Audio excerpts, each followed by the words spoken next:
क्या वाकई हजारों साल पहले मंदिर इसी वजह से बनाए गए थे? आखिर मंदिर बनाने की वजह क्या रही होगी? हमें क्यों आवश्यकता पड़ी होगी मंदिरों की? क्यों हमारे इतिहास में ऐसे ऐसे मंदिर बनाए गए जिन्हें बनाने में दशकों लग गए थे?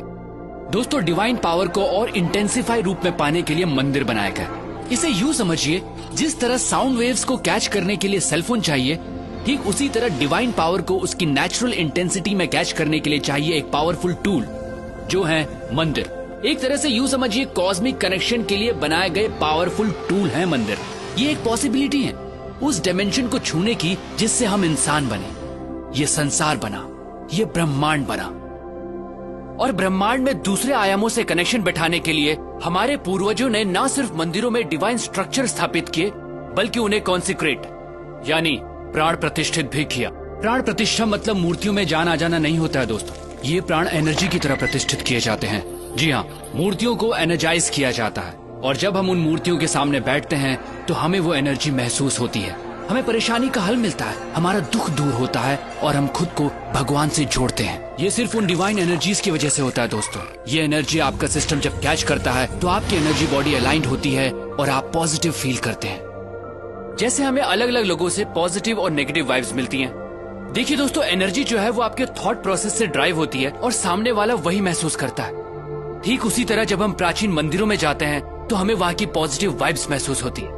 अगर आप अपनी एनर्जी के प्रति सेंसिटिव होंगे तो आप ये जरूर महसूस कर पाएंगे।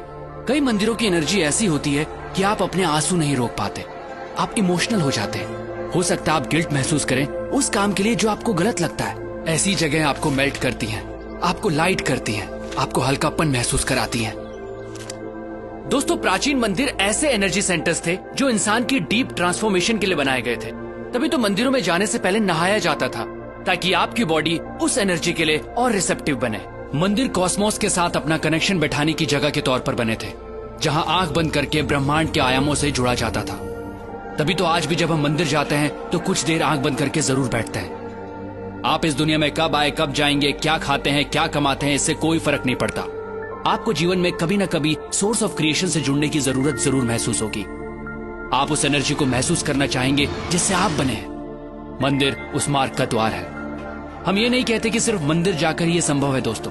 अगर आपके घर में मंदिर जैसा एनवायरनमेंट है, कॉन्सिक्रेटेड मूर्ति है, तो आप कॉस्मोस के साथ अपने कनेक्शन को और स्ट्रॉन्ग कर सकते हैं। हमें जितना हो सके इस एनर्जी के पास रहना चाहिए, प्राण प्रतिष्ठित स्थानों पर जाना चाहिए।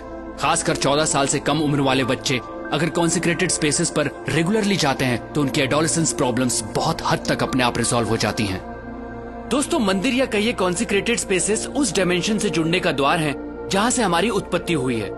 ये एक तरह की टेक्नोलॉजी ही है जिससे हमारा एनर्जी सिस्टम ऐसे अलाइंड होता है कि हमारा जीवन को देखने का नजरिया ही बदल जाता है। तो अगली बार जब भी किसी मंदिर में जाएं तो वहां की प्राण प्रतिष्ठित मूर्ति और उस कॉन्सिक्रेटेड स्पेस की एनर्जी को अपनी एनर्जी सिस्टम से एक होता जरूर महसूस कीजिएगा।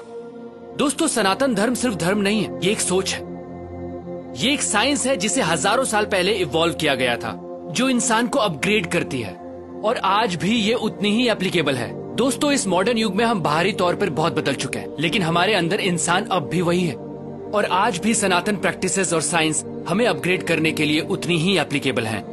सनातन सोच के माध्यम से मैं ऐसी ही चीजें, ऐसी ही साइंस आप तक पहुंचाता रहूंगा। दोस्तों, अगर आपके दिमाग में भी ऐसी ही कुछ प्रैक्टिसेस हैं, साइंस हैं, तो आप मुझसे जरूर शेयर कीजिएगा, क्योंकि हमें लगता है इस वक्त वर्तमान में सनातन सोच की आवश्यकता है, क्योंकि यही हमारा भूत है और यही हमारा भविष्य। प्रणाम।